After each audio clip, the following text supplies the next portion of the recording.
What does it take for a company to stay successful in the face of change? Is it inevitable for companies to decline with time? Find out in this lesson. Hello, smart people. How are you today? I'm feeling a bit perturbed because the book that we are going to cover in this lesson literally says that a lot of the skills that I learned at business school were basically the same skills that can destroy a company. My name is Sophia Matveeva, and I am the founder of Tech for Non-Techies, an executive education company. And I have also lectured on tech and entrepreneurship at Oxford University, London Business School, and Chicago Booth. And I've written for the Harvard Business Review. Today, my dear smart person, we are going to cover some key lessons from this book. It is called The Innovator's Dilemma: When New Technologies Cause Great Firms to Fail. Now, if you work in tech, if you work in digital transformation or anything to do with innovation, you basically have to know about this book. This is literally Silicon Valley's Bible. The Innovator's Dilemma is written by a guy called Clayton Christensen. Clayton Christensen was a professor at Harvard Business School, and he also set up a venture fund and a consultancy. And in the business world, he was a really, really big deal. Christensen developed the theory of disruptive innovation, which you might have heard about, and The Economist called him the most influential management thinker of his time. So, really big deal.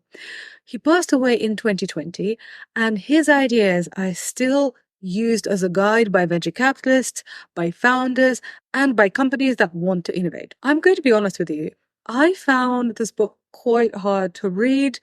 The prose doesn't flow, and yes, I know it's a business book, but I have read a lot of business books, and I have written a lot of business articles, and you can actually have decent prose in a business book. But anyway, I also personally didn't really enjoy the case study about excavators, which went quite deep. And as you can see, these are not hands for excavators. So if you pick up this book and you find it quite hard going, I've got you. I have made 2 lessons based on the book, so you can learn its main lessons and apply them to whatever you're working on, and also so you can feel confident when, VCs or people in the innovation department are talking about it, because they probably will at some point. So the main question that Clayton Christensen asks is, what does it take for a company to stay successful in the face of change? And this book, so The Innovator's Dilemma, is not written for companies that are struggling. This book is written about companies that are really successful. And if you think about it, great companies, they're like empires. They rise, they seem all powerful for a while, and then they fall. So I'm thinking about, the Persian Empire, the ancient Greeks, the ancient Romans, and then also I'm thinking about Standard Oil, or I'm thinking about the East India Company, or Sears, kind of more prosaically. But not all of them fall, because look at JP Morgan. JP Morgan has been successful for a really long time, and they've weathered many storms and technological changes and economic upheavals, like the Great Depression, and also very different political administrations. So what can companies do to be more like JP Morgan and less like Sears? Well, paying attention to this lesson is a good start. The Innovator's Dilemma is divided into 2 parts. Today, we're going to cover part 1, and next week we will do part 2. So make sure that you subscribe to the channel on YouTube or to the podcast to make sure that you get the next lesson. The main premise of the Innovator's Dilemma is that companies can do everything right and fail anyway. And now I'm going to read a quote from the book for you. The author talks about the demise of companies like Sears, which used to be at the top of their game, and also other great companies like IBM and Xerox, which missed huge market opportunities. So he says, the research reported in this book shows that in the cases of well-managed firms, such as those cited above, good management was the most powerful reason they failed to stay atop their industries. Oh dear God. Precisely because these firms listened to their customers, invested aggressively in new technologies that would provide their customers more and better product, and because they carefully studied market trends and systematically allocated investment capital to innovations that promised the best returns, they lost their positions of leadership. Isn't that disheartening? Honestly, this makes me feel really sorry for all of those people at Sears, at Xerox, at IBM who worked and they did their best. They probably worked really hard. They didn't spend that much time at home. They missed out on lots of birthday parties, and still it was not good enough.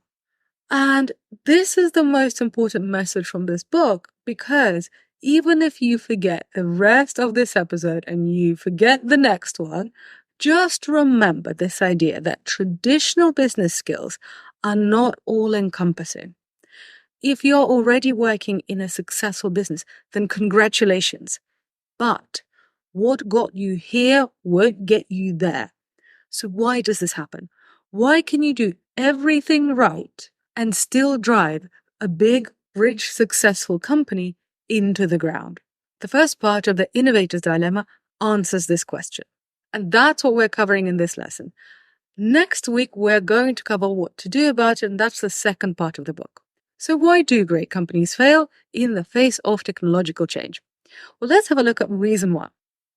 When a company makes a new invention, or when they hear that a startup in their sector has made a new invention, they pay attention. They're not idiots. So they pay attention, and then they go to their best customers and they ask those best customers if they want this new thing.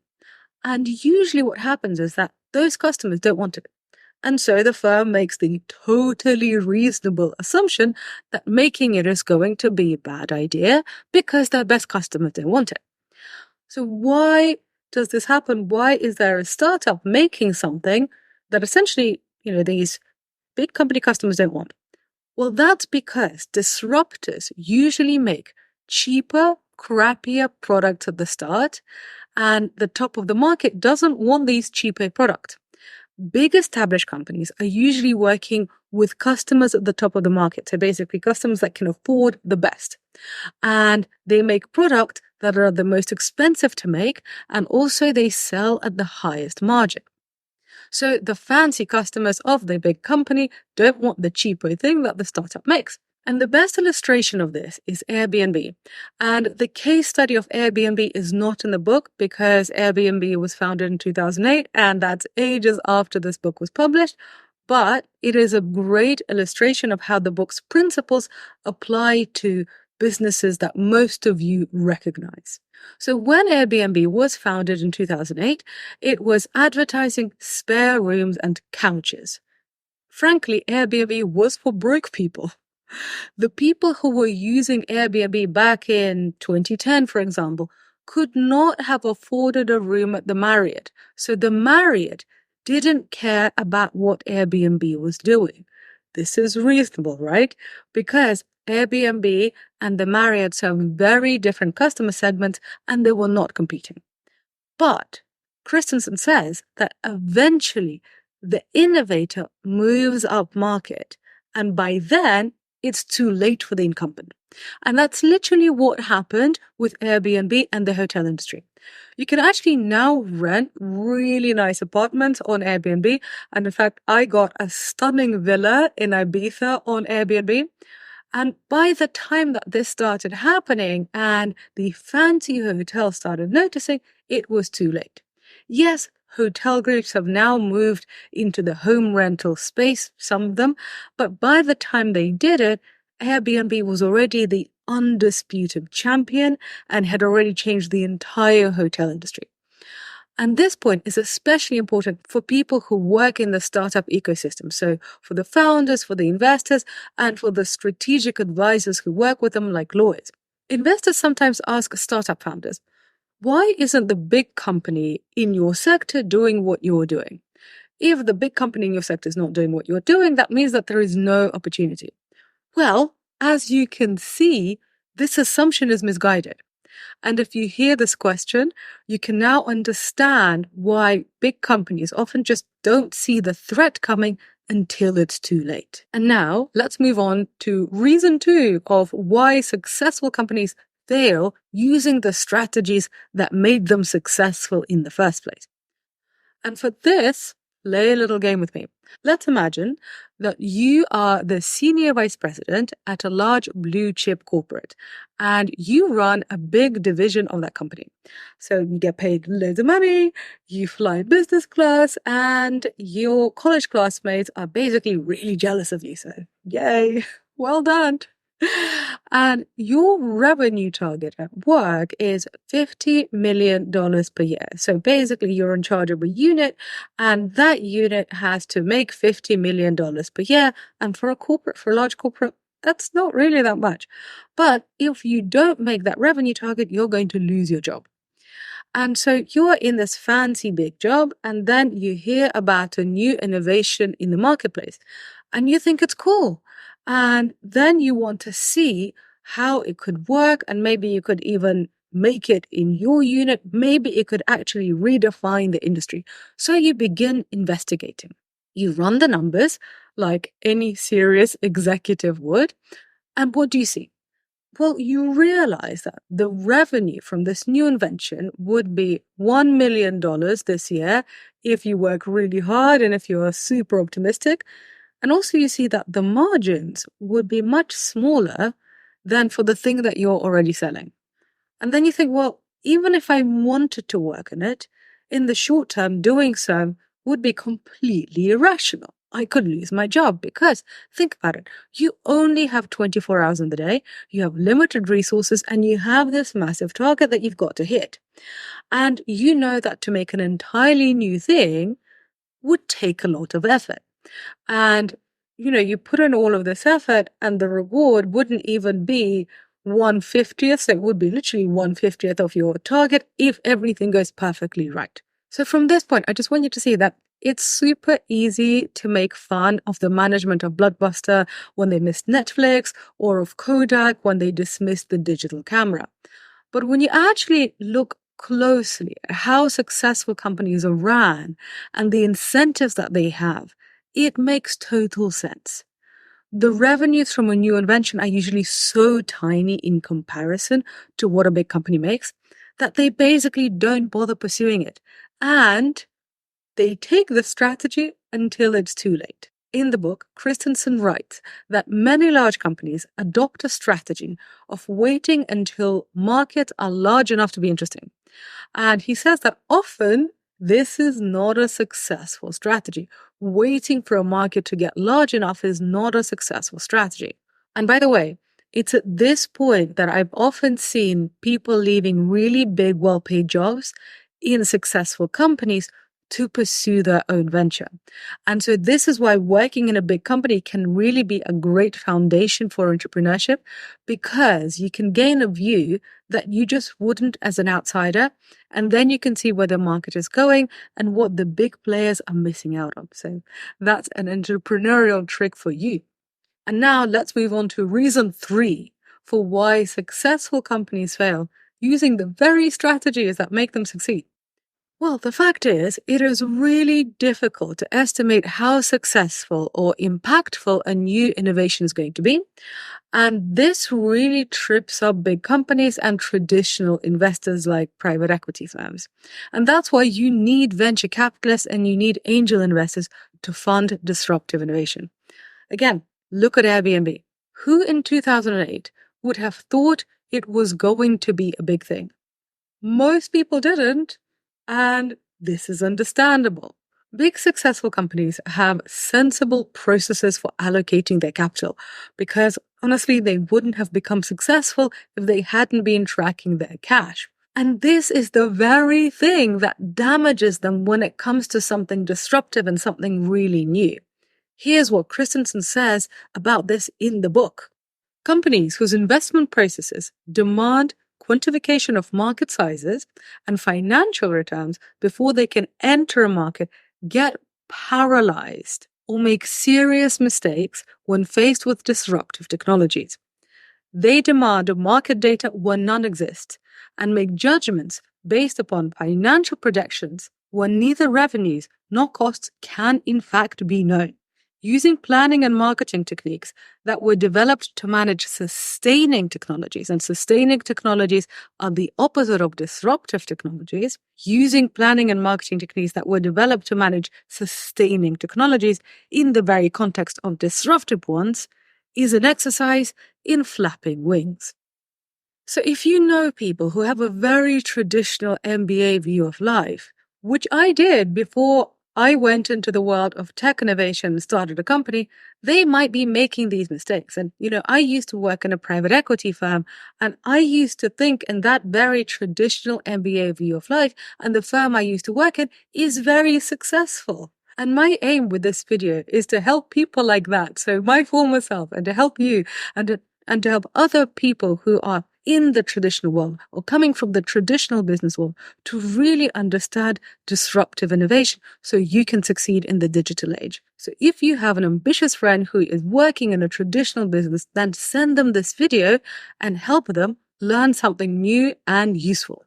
And what I found surprising and also sad from reading The Innovator's Dilemma was that when a company was really at the top of its game, that's when it usually made these huge strategic errors that would finally lead to its demise.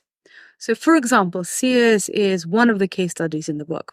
So, Sears is a retail store that was absolutely massive in the 1960s in the US. In fact, it accounted for about 2% of all retail sales in the US in the 60s.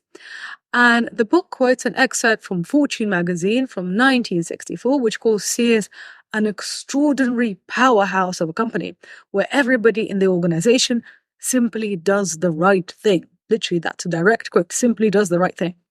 But, listen to this, Christensen says that at exactly the same time when the Sears management would have read that article about how great they were ignoring the rise of discount retailing that ultimately led to their company's downfall. You are most vulnerable when you reach your biggest success. And there are lots more examples of this in the book. And this made me think of personal success because I think it relates to our personal success, to our careers too, not just to companies. I really agree with what Reid Hoffman, the co-founder of LinkedIn, said when he said that the success strategies for individuals and companies are shockingly similar. So we can use the inverse, that the failures of big companies and people are also strikingly similar. You're most vulnerable when you're on top. When we have reached a summit that we've been fighting for, we start feeling infallible, like a brilliant genius that nothing could touch. And that's when we become less careful, we get driven by our egos, and we make stupid mistakes. And if you want to see a colorful example of this, just look at Elon Musk's purchase of Twitter. Anyway, to sum up today's lesson, the main point of part 1 of the Innovator's Dilemma is that the skills that a company has used to become successful are the same skills that can destroy it. So, to sustain success in the face of technological change, which is happening everywhere, a company needs to add another skill set.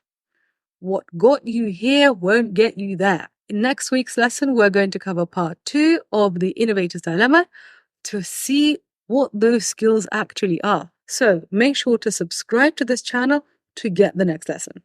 And if you liked this lesson, hit the like button on YouTube, or if you're listening on the podcast, leave this episode a rating and a review.